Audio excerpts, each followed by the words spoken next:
So hello guys, paper dad की एक और नई वीडियो में आपका स्वागत है। तो आज की इस वीडियो में हम बात करने वाले हैं तेजस नेटवर्क के बारे में। तो चलते हैं इसके स्क्रीनर पे देखेंगे तो देखेंगे इस कंपनी का जो मार्केट कैप है वो आपको दिख रहा होगा 10,251 करोड़ का मार्केट कैप दिख रहा है। इस कंपनी का जो करंट प्राइस चल रहा है वो 674 रुपये, हाई इसका 697, लो इसका 360 रुपये।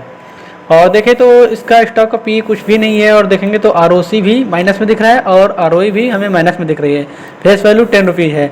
अगर बात करें हम प्रमोटर के बारे में तो प्रमोटर यहाँ पर आपको दिखाए हैं तो देखेंगे तो प्रमोटर यहाँ पर कुछ भी नहीं थे। पहले यहाँ पर आपको 2019 का डाटा लगा हुआ है 2022 तक। देखेंगे तो हमारे पास सिर्फ 3 सालों का डाटा है, बाकी इससे पहले प्रमोटर नहीं थे इसमें। देखेंगे 2021 में 37%, फिर 2022 में 37%, अब जाके जून 2022 में आके इसमें 52% के आसपास प्रमोटर हो गए हैं। और एफआई का डाटा देखें 10%, डीआई का डाटा देखें तो 3%, और देखेंगे तो पब्लिक भी 33% इंक्लूड है इस शेयर में।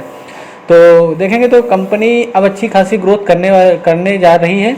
और देखेंगे तो इसके फंडामेंटल, तो इसके बैलेंस शीट आपको दिखाया तो बैलेंस शीट अगर आपको दिखाया प्रॉफिट एंड लॉस का, देखेंगे तो यहाँ पर भी हमें एक पहले बढ़ोतरी नज़र आई। उसके बाद फिर देखेंगे 900 करोड़ इसका सेल्स टर्नओवर गया था। उसके बाद फिर देखेंगे घटना स्टार्ट हुआ, फिर देखेंगे धीरे धीरे फिर से बढ़ना स्टार्ट हो चुका है, जो कि ये 2020 में 391 करोड़ का सेल्स टर्नओवर हुआ था। तो अब चलते हैं इसके नेट प्रॉफिट में। तो देखेंगे तो अगर इसके नेट प्रॉफिट की बात करें तो इस कंपनी का जो नेट प्रॉफिट था आपको यहाँ पर दिख रहा होगा माइनस में, अब फिर जाके बढ़ोतरी हुई, फिर देखेंगे माइनस में 237 करोड़ का, फिर देखेंगे फिर बढ़ोतरी, आप देखेंगे फिर से ये माइनस में। तो कुल मिला के इसके फंडामेंटल बहुत ही वीक हैं, ज़्यादा स्ट्रॉन्ग नहीं है, काफ़ी वीक हैं। तो इस पे हम चलते हैं चार्ट पे। तो चार्ट पे हमें अच्छा खासा नज़र आया, क्योंकि हम ज़्यादातर अपने कोई भी एनालिसिस करते हैं चार्ट के हिसाब से करते हैं। फंडामेंटल आपको बता देते हैं कि कंपनी अच्छी है या नहीं, तो इनमें इन्वेस्ट करना चाहिए या नहीं। पर हम करते हैं क्या है, करते हैं स्विंग ट्रेडिंग है।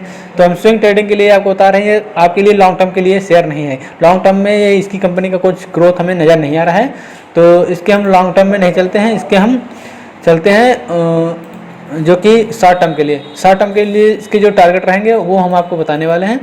तो देखेंगे तो हमारे लिए ये रेजिस्टेंस काम किया, जो कि इसका प्राइस चला था 470 रुपये। फिर देखेंगे तो शेयर नीचे आया, आने के बाद ये राउंडिंग बॉटम पैटर्न बना।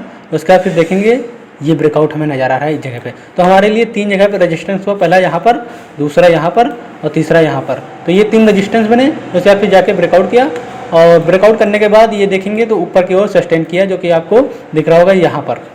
तो इस लाइन के आसपास इसने सस्टेन किया, आपके सामने ट्रेंड लाइन मैंने डाल दिया। तो देखेंगे तो ये रेजिस्टेंस बना, रेजिस्टेंस के बाद ये देखेंगे तो यहाँ पर इस लेवल पे हमें ब्रेकआउट नज़र आ रहा है, जो कि इस लेवल के आसपास ब्रेकआउट। फिर देखेंगे तो रिटेस्ट हुआ, फिर से ऊपर की ओर निकला है। तो हमारे लिए एक बुलिश सिग्नल हो चुका है कि ये राउंडिंग बॉटम पैटर्न बना, उसके बाद फिर ब्रेकआउट हुआ और रिटेस्ट करके फिर से ऊपर गया। तो देखेंगे तो हमारे पास यहाँ पर वॉल्यूम का जमाड़ा भी अच्छा खासा नज़र आ रहा है। तो अब इस शेयर में एक तेज़ी आने की संभावना है। तो इसके टारगेट क्या रख सकते हैं शॉर्ट टर्म के लिए, जो कि हम इस पर शॉर्ट टर्म ही पोजीशन बना सकते हैं, लॉन्ग टर्म के लिए इसको नहीं सोचते हैं। तो देखेंगे तो शॉर्ट टर्म के लिए हमारे टारगेट क्या हो सकते हैं। तो बात करें इसके शॉर्ट टर्म के टारगेट की, तो इससे शॉर्ट टर्म के टारगेट की हम बात करते हैं तो इसके हम नीचे से इसके हाई तक नापते हैं। उसके बाद इसको ले जाके जहाँ पे ब्रेकआउट हुआ था उसी ब्रेकआउट के आसपास रख देते हैं। तो हमारे लिए जो टारगेट रहेंगे वो आपको नज़र आ रहा होगा इस लेवल के आसपास, यानी कि 1000 रुपये के आसपास। तो हमारे पास पहला ब्रेकआउट तो ये यहाँ पर था, जो कि आपको दिखा दे, एक ब्रेकआउट जाके सस्टेन कर रहा था, उसी के ऊपर थोड़ा सा नीचे आया, लेकिन हम इसको थोड़ा सा इस ब्रेकआउट तक ले चलते हैं।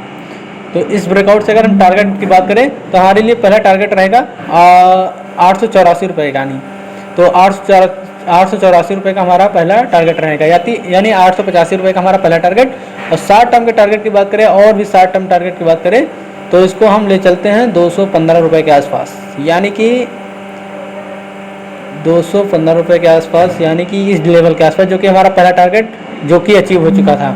लेकिन लॉन्ग टर्म की टारगेट की बात करें तो 285 रुपये के आसपास हमारा दूसरा टारगेट रहेगा, जो कि हमारा पहला टारगेट अचीव हो सकता है। तो अभी भी आप इसमें शॉर्ट टर्म के लिए अपना 885 रुपये तक के टारगेट के लिए इसको होल्ड करके रख सकते हैं। तो आई होप आप लोगों को वीडियो पसंद आया होगा। वीडियो पसंद आए तो लाइक बटन एंड चैनल को सब्सक्राइब करें।